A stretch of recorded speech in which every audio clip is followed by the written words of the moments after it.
All right, everyone. I want to kind of just make a video here on how I fuse my mortar racks. So I built these racks last year. I got these tubes from pyroboom.com, I believe, or maybe it was Mortar Supply. I think I got like 100 of them last year, and I built these racks, 24 shot racks. Just some 1x4s, 2x3s. They're just volleys of 8, and they got some pretty good spacing in there. They're actually pretty heavy. I could have probably made them a little bit lighter, but they feel really solid. So first thing, I haven't looked at these racks since the end of last year. I just looked at them, and one tube I found here had some interesting markings on it. So this is first, I don't know if you could see it very well. And then down the hole, you're definitely not gonna be able to see it very well. I don't know if you guys can see in there where it kind of split. It's really tough to get it.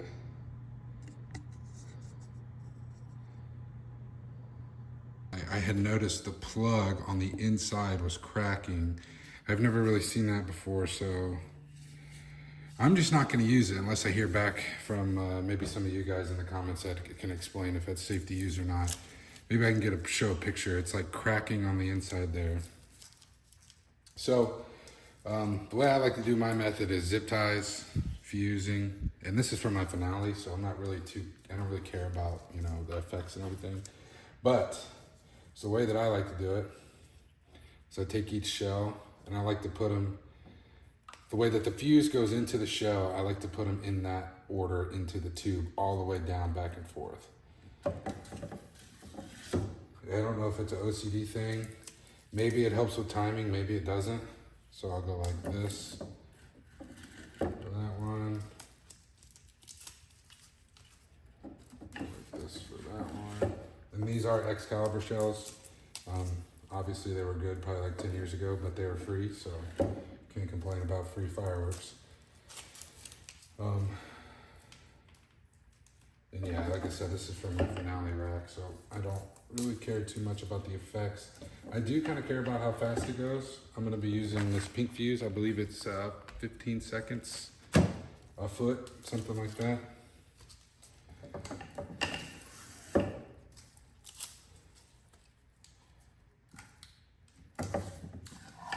So yeah, like I said, like the way I put them in, wherever the fuse comes in here, that's where it goes into the shell. So I'll put them in all that same direction and just follow it down the line.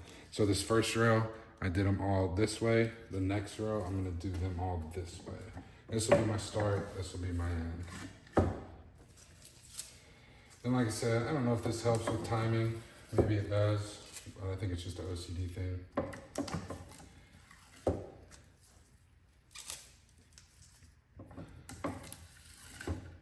It's really tough to time up shells when you're fusing them together. Super tough. I do have a rack that I'm doing of, I'm e-matching them all, so that'll be fun. I'm gonna do 18 rack of those all e-matched together. Also very important you make sure you put the shells in the correct way. I've only had that happen once. I've never had that happen in a rack. I've been using racks for 4 years now. This will be my 4th year using racks. So knock on wood, nothing crazy happens.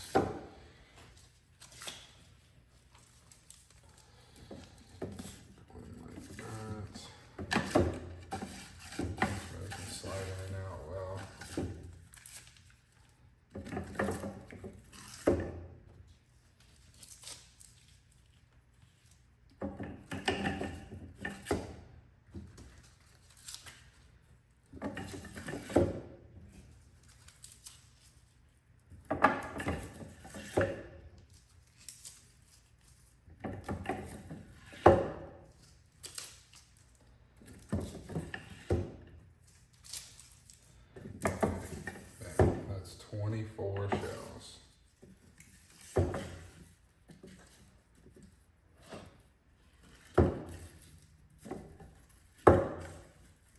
Like I said, I like to have them so the fuses are kind of going the same direction.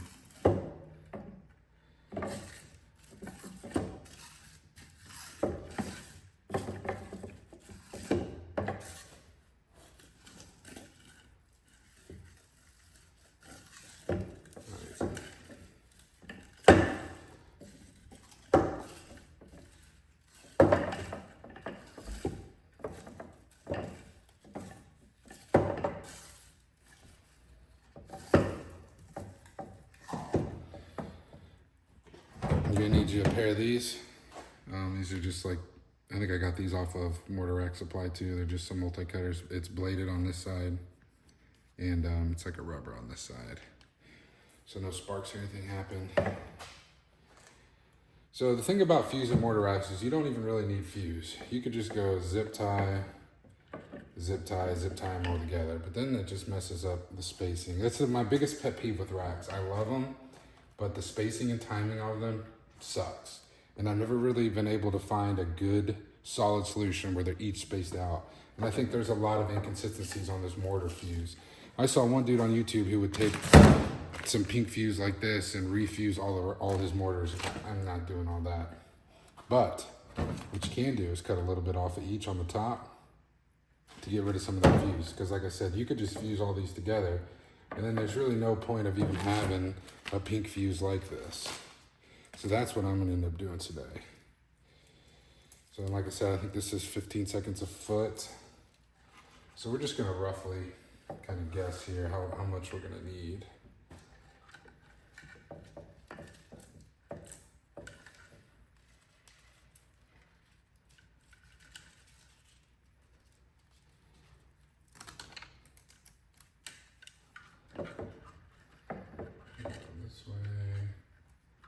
This way.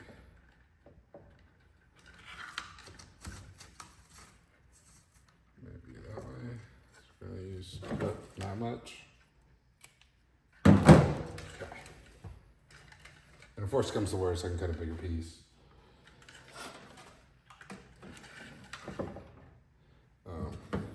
And yeah, what I like to do, I like to cut a little bit off each, basically where that bend is when you buy the shells. So it'll be right there, there.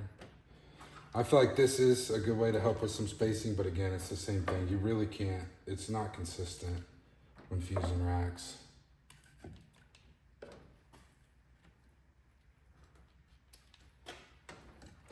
Make sure if you're doing it this method to leave enough to get at least 2 zip ties. I like zip ties, people like tape. I've never really tried tape. I've just been a zip tie guy, and it seems to have done well. I think last year I did have one misfire, and maybe the year before 1 or 2 with the zip ties. So it's not 100%, but I would say damn near about 90 or so.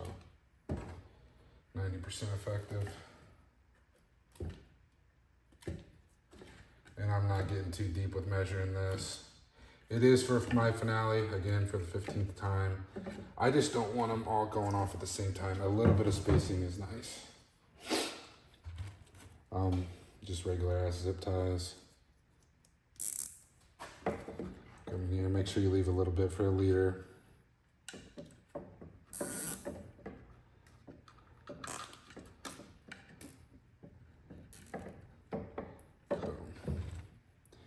Like I said, I like to put 2 on each.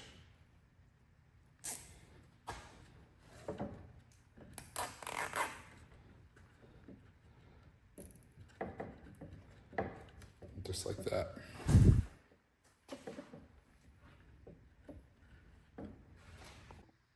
All right, so I got the first row done. One thing I would like to mention that I do is you started out, it can get kind of loose. But every couple of cans or every one you do, I just like to give it a good pull it tight, kind of keep the fuse nice and tight and have none of this going on where we just got extra fuse hanging out for no reason. You see how it got really tight here? And obviously I'm gonna cut these 2 and tape it all up, but let me finish this up and I'll get back to you and finish the video. All right, so as you can see, I got it all fused up here. Cut the zip ties. I do 2 zip ties per fuse. If you're paranoid like I am, you could do more, which I might end up doing more. Another thing I want to mention too also about being paranoid is once you're done, you want to make sure, or do this beforehand, which I did do, but like I said, if you're paranoid like me, make sure that they're all facing the correct direction. Yeah. So one more thing I like to do is I like to completely cover this with tape to prevent fuse jumping. If you're not worried about fuse jumping, then just don't do it. But this is gonna be shot about 20 minutes into a show. So I really don't want this going off. I'm probably even gonna add more tape and just cover this whole thing up. and I'll leave just a little bit exposed here, and I'll connect my igniter there, and I'm gonna tape it all down. But yeah, that's how I fuse a mortar rack, custom built rack. Nothing too fancy. Excals, 24 shot, just fuse them, zip tie, tape it, light it.